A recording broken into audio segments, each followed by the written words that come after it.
Hola, ¿cómo están? Nos volvemos a encontrar y esta semana vamos a ver, como es época de trasplante, habíamos dicho en la clase anterior que es un momento ideal para trasplantar, es un momento ideal para cambiar de maceta, mejor dicho, para cambiar de una maceta, la planta de una maceta que ya tiene su suelo agotado, para renovar esa tierra y pasarla a otra maceta. Las alternativas son dos: o se cambia una maceta 1 centímetro más grande, no hace falta que sea gigantesca. Si ya la maceta está agotada, el suelo está agotado, la planta ha crecido toda la primavera, todo el verano ha consumido la mayor cantidad de nutrientes y a su vez se han lavado los nutrientes, porque con las lluvias del verano y la primavera y los riegos que nosotros le hemos dado, muchos nutrientes se escapan por debajo, por los agujeritos de drenaje.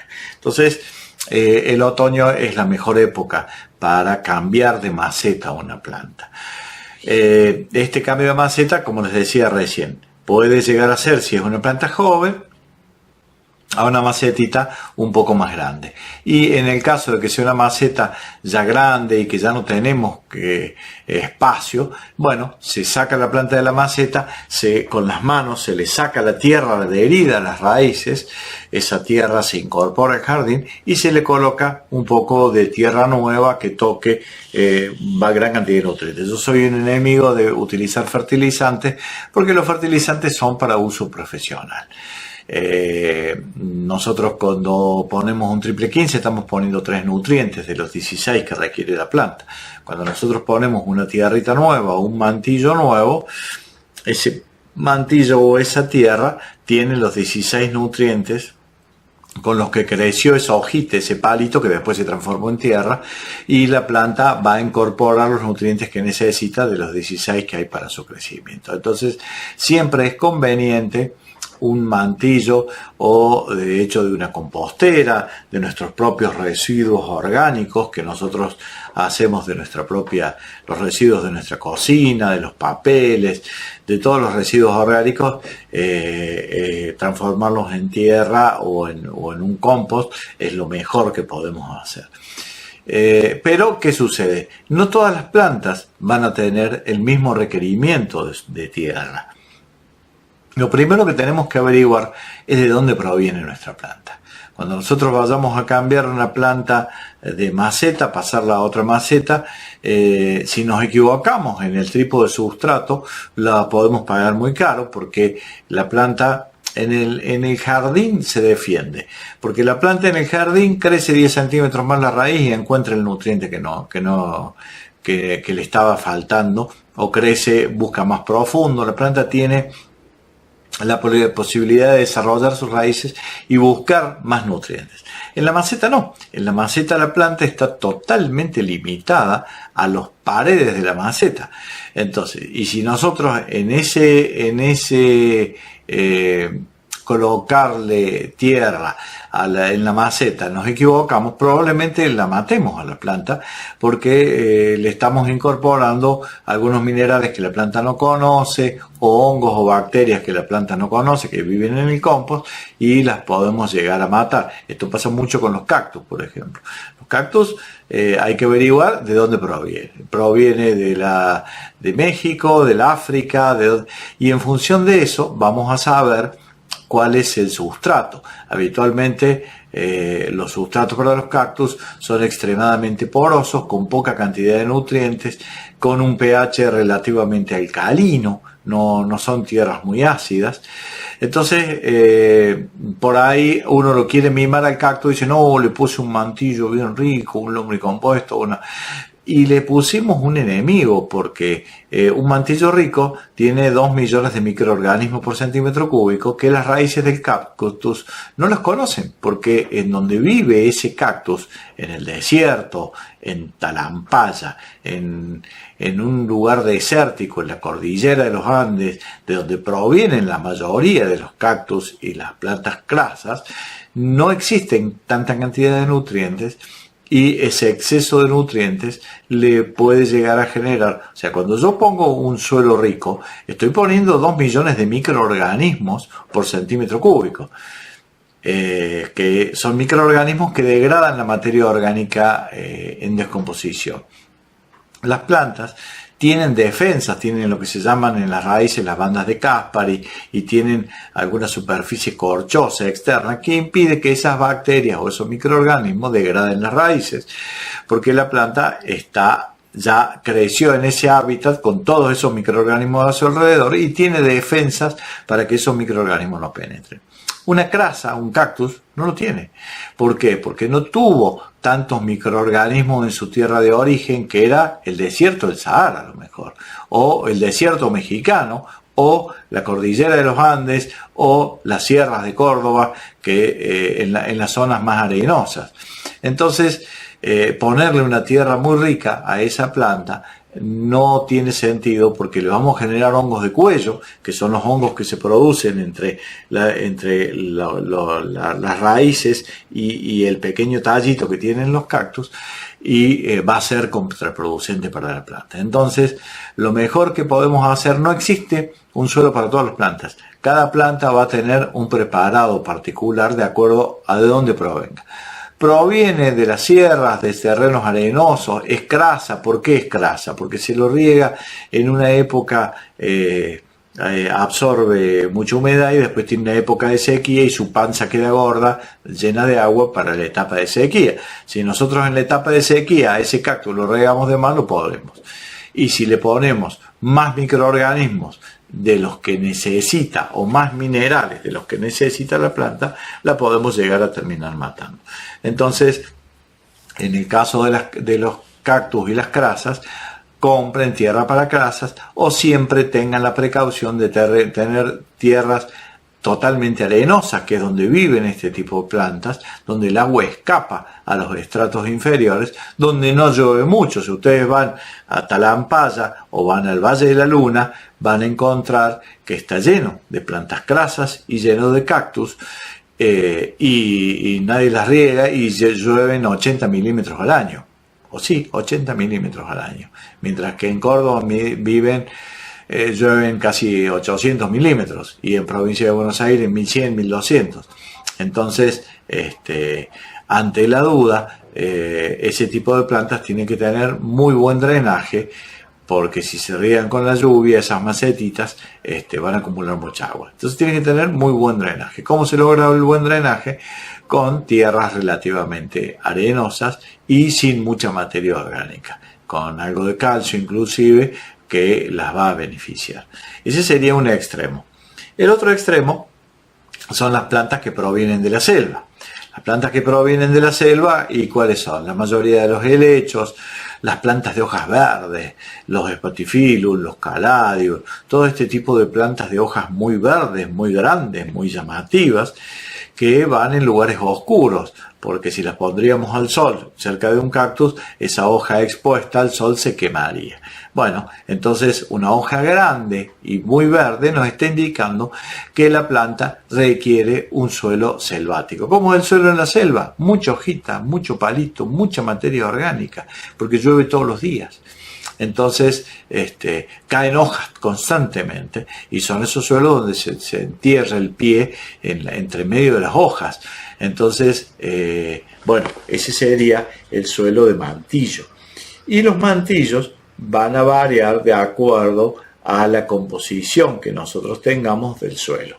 Hay mantillos que van a ser de una reacción ácida y hay mantillos que van a ser de una reacción alcalina. Los mantillos de reacción ácida son los mantillos que se utilizan, que se han hecho con hoja de pino molida, con pinocha, y son los mantillos bien porosos. El suelo de estas plantas no es tierra, no utilicen tierra de jardín. La tierra de jardín es extremadamente compacta para este tipo de plantas. Son estos mantillos preparados, son extremadamente porosos, que uno mete las manos.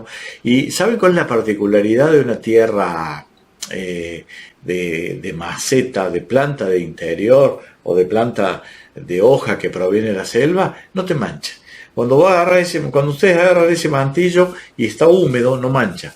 Cuando te queda la mano barrosa y queda manchando, bueno, esa tierra es para jardín, no para maceta, porque tiene un alto contenido de arcilla. Y las plantas de la selva tienen un bajísimo contenido, casi no tienen arcilla, porque son hojita pura de todas las plantas, de todas las plantas que hicieron ese dosel de la selva. Ese suelo es mucha hojita, mucha materia orgánica. Sí, son hojas muy verdes, llámese helechos, llámese spatifilum, llámese cordatum, que son plantas de hojas extremadamente, los mismos potus, requieren algo de hoja de pino molida. La hoja de pino le da una acidez que las hace que le da un pH de 6, entre 6 y 7. El pH es el valor de acidez del suelo, y estas plantas corresponden a suelos ácidos, que son los suelos de las plantas de los lugares selváticos. Y esa acidez hace que se disuelva muy bien el hierro, que se disuelva muy bien el nitrógeno, y todos, el manganeso, el boro, el zinc, que son los que le van a dar el color verde intenso a las hojas. Y son esas plantas de lugares selváticos, como les decía, de colores verde intenso, y los suelos tienen que tender a extremadamente porosos, inclusive son difíciles de humedecer este tipo de mantillos. Una vez que se humedecieron no hay problema, pero las primeras veces hay que regarlo mucho. Entonces, bueno, para ese tipo de plantas ahora se la tiene que trasplantar, la pasan en una macetita 1 centímetro más grande, le sacan la tierrita adherida de las macetas, porque esa tierra ya está un poco agotada. Entonces le hacen tocar tierra nueva todos los años, y ustedes van a notar que la planta va a pasar el invierno en mejores condiciones. Porque no hay peor cosa que un invierno para una planta raquítica. Cuando el suelo se agotó y llega el invierno, la planta no tiene defensa, es un chico de la calle que no está bien alimentada. Entonces necesita alimento nuevo para pasar bien el invierno, que es la etapa más adversa, y cuando llegue la brotación primaveral, sus raíces se van a ver desplegados en la totalidad de la maceta y van a poder absorber esos minerales que nosotros le pusimos en este mantillo. Pero descarten la tierra negra. La tierra negra es un mantillo agotado. La tierra negra es para el césped, para el jardín, para los árboles, para otro tipo de crecimiento. Las plantas en maceta que tienen hojas verdes, tipo helechos, tipo, como les decía recién, de hojas verdes bien grandes y bien, son plantas que requieren suelos muy porosos, extremadamente porosos, donde hay mucha vida microbiana, donde hay mucha cantidad de microorganismos, que son lo que pasa en la selva. En la selva, que es donde viven estas plantas, hay un montón de microorganismos que degradan esa materia orgánica. Yo recién les decía que no pueden ponerle al cactus este tipo de suelos, porque estos microorganismos pueden llegar a degradar hasta las raíces de los cactus. En el caso de las plantas de la selva o de las plantas del bosque, que son estas que yo les digo, de tierras con mucha hojita, con mucho palito, con mucha materia orgánica, son extremadamente porosas para que vivan los microorganismos dentro de estos espacios que les permite este tipo de sustratos, ¿no? Después están las plantas de hojas, también podemos tener en maceta, aquellas plantas de hojas medias grises, como son los pastos, los penicetum, las cortaderas, los carex, que pertenecen a suelos como son los suelos de la estepa patagónica, que son suelos arenosos, con algo de contenido de arcilla, pero de muy buen drenaje, y de lugares donde existe poca cantidad de agua también a nivel precipitaciones. Entonces, este tipo de plantas, de los pastos, ¿no?, de las cortaderas, de las cespitosas estas, requieren suelos que no tengan mucha materia orgánica, porque no pertenecen a la selva, son suelos más grises. suelos que tengan buen contenido de calcio, que tengan poca materia orgánica, que tengan mucha cantidad de arena y que tenga una buena cantidad de drenaje. Entonces ahí es donde buscamos algo mezcladito con la tierra negra, para que le otorgue nutrientes, con un poco de arena, y eso le va a permitir vivir a este tipo de plantas de hojas grises, ¿no? A su vez no resisten un suelo ácido. Estas plantas, si uno mide el pH del suelo de la estepa patagónica o de las altas cumbres en Córdoba, donde crecen las cortaderas, son suelos relativamente alcalinos, están alejados de la acidez. Entonces hay que tener en cuenta eso, que el exceso de materia orgánica los puede llegar a hacer que tengamos una planta con un crecimiento extremadamente exuberante, porque no está en el suelo que corresponde, y va a tener el día de mañana problemas fitosanitarios o problemas en las raíces, ¿no? Entonces, ese sería el caso de las plantas cespitosas o algunos arbustos que podemos utilizar en el jardín. Tenemos otro tipo de arbustos, como ser el caso de los rosales, que también algunos los ponen en maceta. Pero ustedes fíjense un detalle que les va a ayudar, porque yo no les voy a poder dar un listado de todos los arbustos que van en suelos ácidos y todos los arbustos que van en suelos alcalinos. Acuérdense, me bostezo siempre en clase, eso ya lo saben todos, porque la neurona está buscando la información y ahí es donde le falta azúcar y oxígeno para los suelos. Habíamos dicho de las plantas, de cómo saber. Yo me paro frente a la planta y cómo saber a qué suelo pertenece. Vean el color de las hojas, vean la estructura de las hojas. Si las hojas son relativamente grisáceas, la planta podría absorber bien suelos neutros o levemente alcalinos. Los alcalinos son aquellos suelos grises que pueden tener algo de arcilla, inclusive mucha arena y bajo contenido de materia orgánica. Entonces, fíjense, si ustedes ven una lavanda, una planta de hojas grises, una santolina, todas las plantas de hojas grisáceas o que no son verde intenso, soportan muy bien un suelo neutro o levemente alcalino con poca cantidad de nutrientes y que tenga muy buen drenaje. Ahora, si yo estoy parado frente a una planta de hojas muy verdes, como sería una gardenia, que ustedes le llaman jazmín del Cabo, o un helecho, o ese tipo de plantas, no, tengo que buscar muchas hojas con mucha materia orgánica. Hay una tabla que utilizan los ingenieros agrónomos, que es la tabla de disponibilidad de nutrientes. Si ustedes tuvieran la posibilidad de medir el pH del suelo, el nivel de acidez del suelo, con estos pHímetros que se utilizan para medir el pH de las piscinas, muchas veces se puede utilizar. Ustedes van a ver, si ustedes supieran, si su suelo es grisáceo, estamos en presencia de pH alcalinos, todo lo que sea Córdoba, San Juan, Mendoza, Catamarca, parte de Tucumán y Salta, La Pampa, son suelos alcalinos. Si ustedes viven en provincia de Buenos Aires, cercanías del Paraná, Santa Fe, Corrientes, Misiones y parte de Entre Ríos, los suelos podrían ser neutros o levemente ácidos, y ahí ustedes fíjense en la vegetación de esa región, es una vegetación muy verde, de Corrientes, Misiones, Entre Ríos, porque hay mucho régimen de precipitaciones y los suelos son ácidos y las plantas son de hojas muy verdes.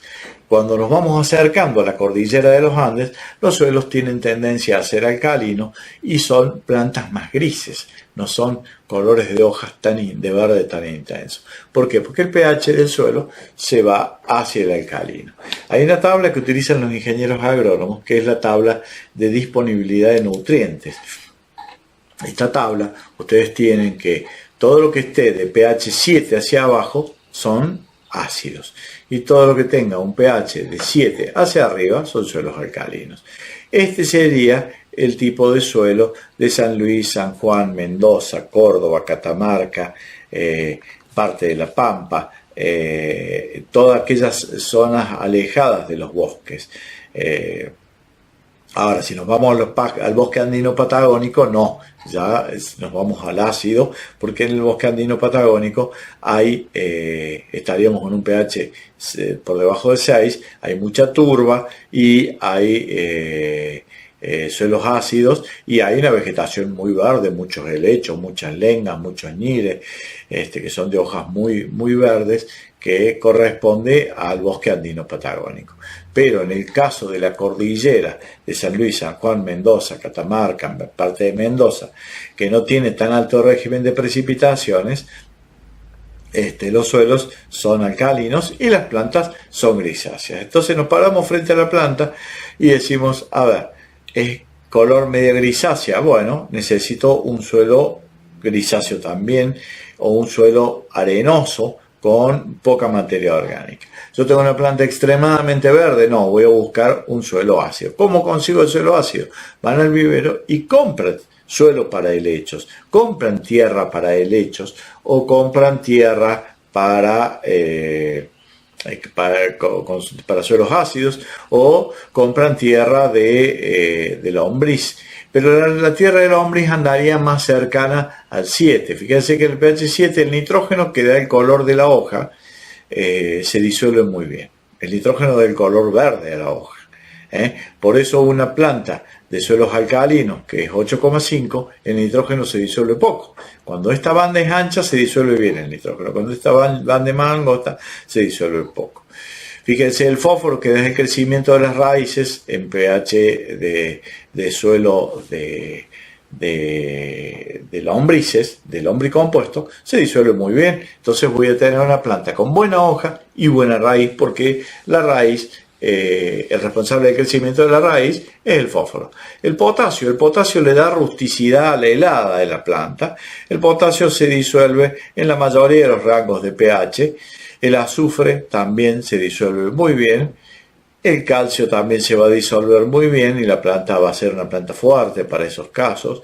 El magnesio se disuelve muy bien. El hierro más o menos, pero fíjense lo que pasa en un pH 8,5, como sería el pH de los suelos de la cordillera de los Andes. El hierro no se disuelve, entonces los jazmines se les caen las hojas y se les ponen amarillas las hojas porque no tiene el hierro, por más que le echemos hierro, no se disuelve. Ahora, si nosotros ponemos nuestro jazmín en un pH 6,5, medio ácido, con mucha pinocha, con mucha hoja de pino molida, el hierro se disuelve y nuestro jazmín va a tener las hojas bien verdes. El manganeso también es otro responsable del crecimiento de las hojas verdes. El boro, el zinc se disuelve bien, el molibdeno más o menos, pero no habría problema. Pero fíjense, entre 6,5 y 7 es cuando la mayoría de las plantas de hoja verde requieren este pH. Siempre el lombricompuesto es pH 7. No importa con qué hayan alimentado las lombrices llevan todo a pH neutro. Entonces, utilizar lombricompuesto es muy beneficioso para este tipo de plantas. Y si yo tengo plantas de hojas grises, buscaré un suelo que tenga un pH más grisáceo, más alcalino, pero me va a servir más para este tipo de plantas.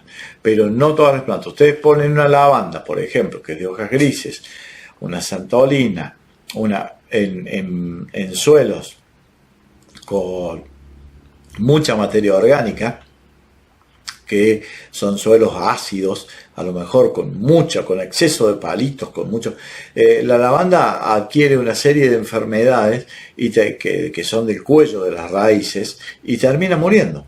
La lavanda va en suelos grises como sus hojas. Entonces, la lavanda no requiere mucho nitrógeno, no requiere mucho hierro, acuérdense que el nitrógeno y el hierro dan el color verde a las hojas.